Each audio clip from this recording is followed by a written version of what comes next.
Good afternoon and welcome to this Salamander Soft webinar about academic year change related to Google Classroom. My name is Stuart Wilkie, I'm the support coordinator here at Salamander Soft. So, getting into the presentation for today, what we're going to look at is how Google Classroom is processed directly by the integration suite.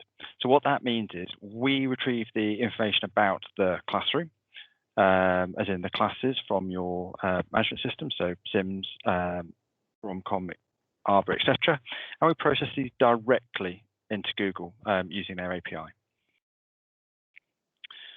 The important thing to note is only classes which exist in the information we get from the MIS are processed. Anything else is left alone, and we look particularly by the name as well.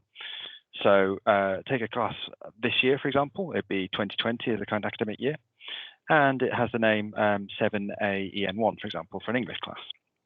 So the naming format we commonly use would be academic year at the start, 2020, hyphen, followed by the class name with any special characters removed. So any slashes, question marks, dollars, all those kind of characters are removed and replaced with a slash, or replaced with a hyphen, should I say. So if that class isn't in the data anymore, we don't process it. And this applies to all classes. And that's really important to consider when we look at some of the challenges that roll over the changed academic year can bring. Looking at those challenges then. So the first one is the Year 11 or Year 13 classes being taken off timetable or ended in the MIS. The second challenge related to that is where the Year 11 or Year 13 pupils have had leaving dates set which have passed, so therefore they've been taken off roll. The third situation, the third challenge that you can face at the change of academic year is what if you need to promote your classes early? For example, you're using your timetable for the next academic year during the last part of the summer term. And finally, related to that as well, creating classrooms early for next academic year. So perhaps we're during the summer holidays at this point and you want to create your classrooms now so that your teachers can start planning. Let's dive into those options and those situations in a little bit more detail. Thinking about that Year 11 and Year 13 conundrum first. So the two situations we have, as we know, the Year 11, 13 or Year 13 classes, Year 11 or 13 classes aren't timetabled anymore, or they've been ended, so they're no longer in the information we get from the MIS. The second situation, those pupils have a leaving date set which has passed, and both these result in related processes happening in Google.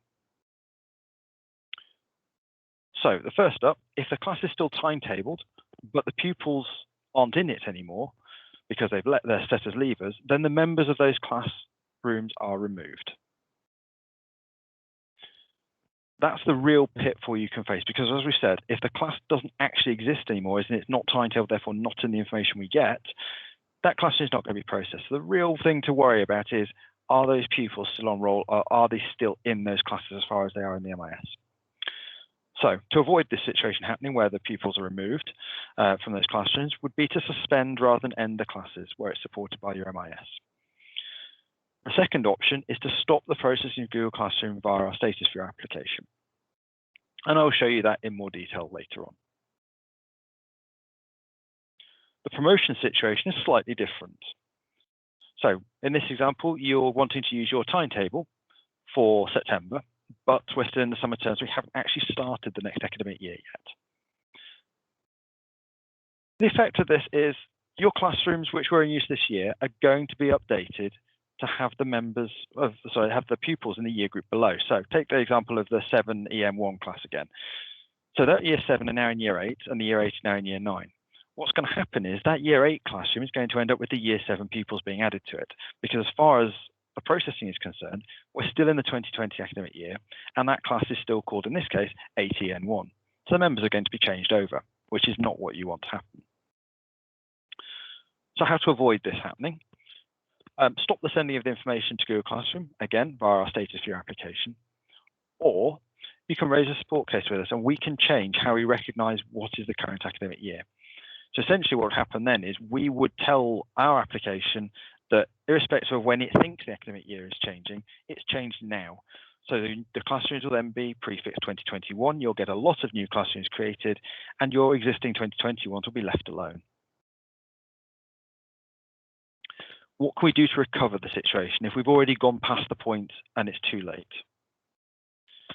Depending on which MIS you're using, we can bring back members for Google Classrooms in the previous circumstances.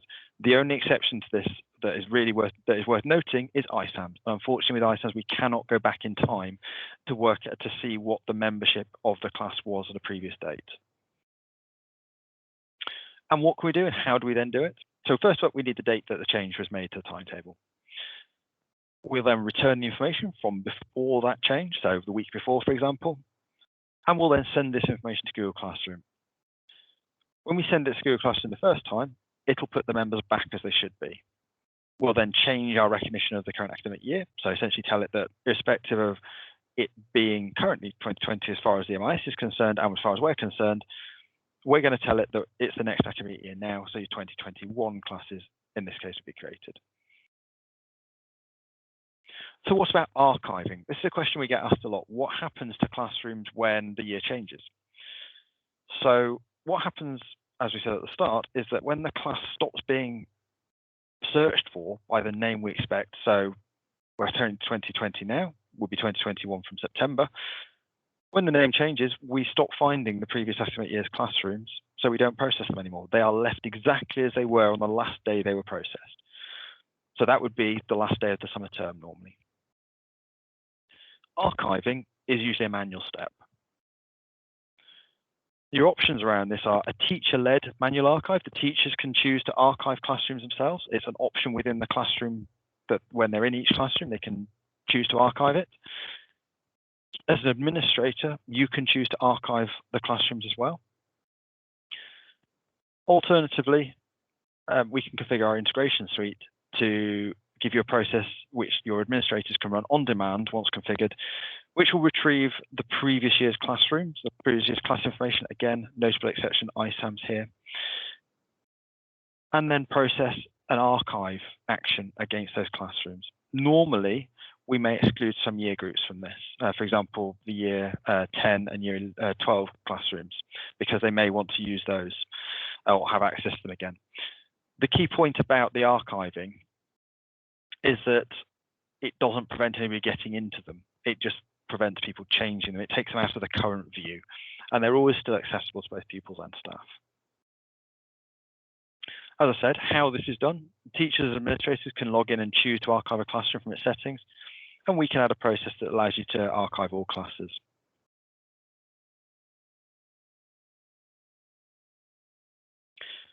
The other question we get asked a lot is, what about classes for 2 years? So for example, year 10 and year 11, and year 12 and year 13. Google Classrooms are designed to only live for an academic year in our configurations. And the reason for that is that we prefix them with the academic year to which they belong, and they are owned by a user that we create per academic year, per year group. So take the 2020 academic year, there will be manager users, as we call them, or Google administrator users for each classroom, called GCadmin 2020, Y7, Y8, Y9, etc. And each of those users manages a year group's worth of classrooms in order to create them and maintain the membership. Obviously, the challenge then is over a second year, they aren't the right user to manage that classroom because it's a different academic year. The options and our recommendation is to archive to avoid changes being made in the wrong classroom. As I said, teachers can always access former classrooms, as can students.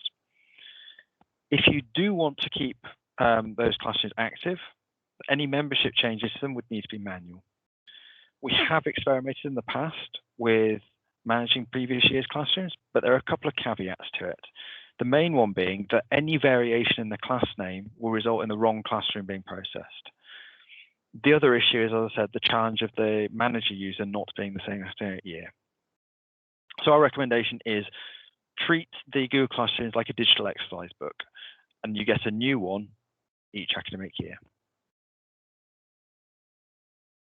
Moving on and thinking about that new academic year now, what do we need to do?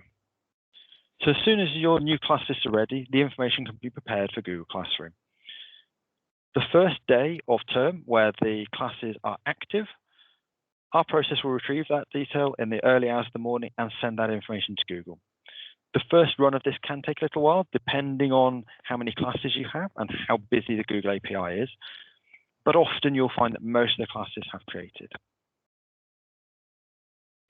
If you want us to process these early, we need the date when those new classes are going to start. We'll also need to set our process to use the correct year prefix or suffix for the new year if we're processing early, because it might not currently be that academic year. And the effect, the new classrooms will start creating when that process is run. Again, another caveat here. Those classrooms are then immediately accessible to your users, which might not be desirable, particularly during the summer holidays when the classrooms may not be being supervised by the teacher. The students would have access to them immediately should they log into Google Classroom. So you might want to consider some safeguarding concerns around that and at least discuss it with your school management to see if that's acceptable for you. Talking about our status for your application, I've mentioned a couple of times so far about things you can do in it relating to Google Classroom. Our status view is a light touch application for viewing and controlling some elements of our integration suite. Relating to Google Classroom, a forthcoming version, it's currently being developed at the moment, it is in pilot, will allow you to enable and disable the Google Classroom processing status. So what it'll do is it won't stop it running, but it'll just report out in our logs of what the classrooms would be processed as. So you'd see any inserts and you'd see membership changes. It's what we call our report-only process or what-if process.